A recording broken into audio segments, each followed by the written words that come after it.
It is Thursday, March 18th here in Draft Shark Studios in Rochester, New York. Welcome to the fourth Quick Hit podcast in our Dynasty Prospect Scouting Report series. I'm your host, Matt Schauf. With me again is Jared Smola, and we are now up to 9 Dynasty Rookie Scouting Reports posted on DraftSharks.com. Every single one is a free read. We have many more on the way leading up to the NFL Draft. Check them out. Get yourself familiar with the players, even if you're just a redraft player. Today, we are back at wideout. We have Elijah Moore from Ole Miss under the microscope. Jared, I almost had to go inactive for this one because I was singing along with Boys to Men on the radio in the car earlier. It almost knocked out my voice, but I rebounded because we got to get to your wideouts. So give me some background here on Elijah Moore. Hey, Elijah Moore, four-star recruit coming out of high school, as you said, played at Ole Miss. Obviously, you know who produced DK Metcalf and AJ Brown over the past few seasons. Moore played with those two guys in 2018. Moore was a true freshman at that point. Brown and Metcalf, that was their final year in college. They were juniors. Moore obviously finished well behind those guys in receiving production, but did rank third on that team behind only those two in catches. He was fourth in receiving yards behind Brown, Metcalf, and DeMarcus Lodge, who I think spent some time with an NFL team. He's not going to pan out, but, was an NFL caliber prospect. So, I think a promising freshman season for Moore. Brown and Metcalf departed in 2019. Moore stepped in as Ole Miss's clear top dog in the passing game. That was a really bad passing game.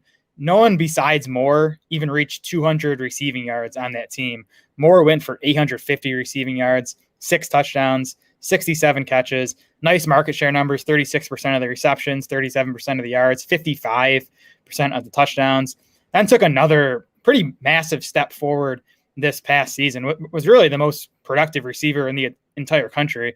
Moore played in 8 of Ole Miss's 10 games. He skipped the final 2 games to start prepping for the NFL, but he led the entire country with 10.8 catches per game, led the entire country with 149 receiving yards per game, set a new Mississippi record with 86 catches, and the market shares took a step forward from even 2019, at least in terms of receptions and receiving yards. 45% of the team's catches, 42% of the receiving yards, 32% of the touchdowns. He was a first-team All-American. He was a Biletnikoff Award finalist, so really decorated college career, especially the past 2 seasons. Yeah, an impressive line, and really those market shares make me drool, honestly.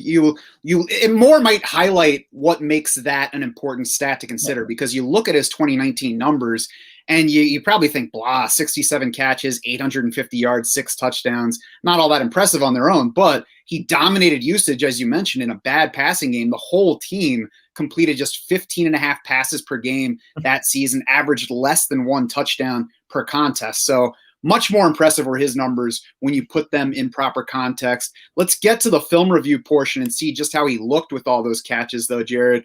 What did you see as you reviewed the tape on Elijah Moore? Yeah, so he's obviously a smaller guy, and I want to leave the size discussion to later here and just get to what he is as a player. And you'll see, even in that first play, you'll see that there's a lot of manufactured touches for him, which some people might consider a knock against him. And it probably did inflate his production a bit, but I kind of consider it a positive. And the coaching staff wanted to get the ball in this guy's hands. I think they obviously viewed him as their best offensive player. So he's obviously good after the catch with the ball in his hands, but the tape shows that he's much more than just like a manufactured touch gadget type player.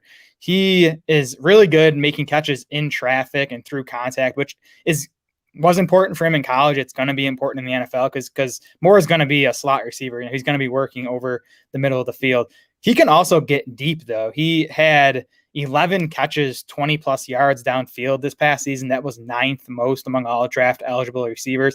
He also had 11 contested catches, which was 5th most among all draft eligible receivers. So despite being a smaller guy, he has the speed to get downfield. He can do some stuff in contested situations.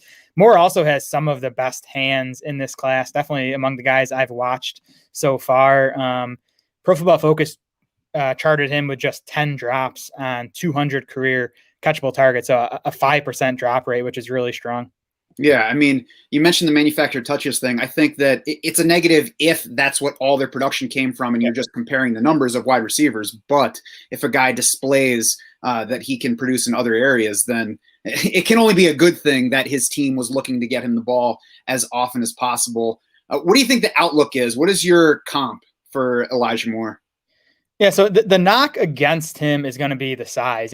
He's right now we have him at 5'9", 185. Ole Miss's pro day, I think, is some point next week. So we'll see what he measures in there. 5'9" is sort of like just below the threshold of like where we usually see fantasy viable receivers. There have only been 13 seasons of 800 plus receiving yards by a wide receiver 5'9" or shorter over the past 10 years. Steve Smith owns 3 of those. And Steve Smith is like my optimistic comp for Elijah Moore. Smaller guy, well built though, good after the catch again, can get downfield like Steve Smith did. And again, he's 185 pounds, so that has me less worried. He's not Marquise Brown weight wise. He's 185 pounds. That's exactly what Antonio Brown is listed at. It's exactly what Tyreek Hill is listed at. It's actually a couple pounds heavier than guys like T.Y. Hilton and Brandon Cook. So I don't know. The height, I guess, is a slight concern, but I don't think he's too small to make it in the pros. Probably not going to be his NFL team's, lead wide receiver, but I think he can be like a really strong number 2. I think his NFL team should use him on some of those manufactured touch plays too. The jet sweeps, the end arounds, like Ole Miss did, because again, he is so good with the ball in his hands. And we've seen Tyreek Hill, Robert Woods. That rushing stuff can be a big boon to fantasy value. I'm going to be very curious to see where he goes in the draft, because he's talked about as somebody who could go in round 1, maybe more likely to be in round 2. Last year, the first wideout to be drafted who was shorter than 5'11" was KJ Hamler. He went 46th overall, 14th pick of round 2. That's probably a good range for us to expect Moore to go, or at least like the low end of where he should go, don't you think? Yeah, I'm looking up Hamler too now. He's much smaller weight wise than Elijah Moore. I don't consider them too similar as prospects. I think Moore should and probably will be a second round pick. He's going to be behind Jamar Chase, Devontae Smith, Jalen Waddle, and Rashad Bateman in my, at least pre-draft rankings. But, Elijah Moore is going to be right there, potentially as the wide receiver 5 for me. Yeah, and it's worth noting, you mentioned Steve Smith. Even his coach, Lane Kiffin, compared Elijah Moore to Steve Smith. Oh, nice. Saying he didn't coach Steve Smith, but it can't hurt to get that kind of comp from the college coach who knows him even better than we do. PFF's Mike Renner compared him to a faster Cole Beasley.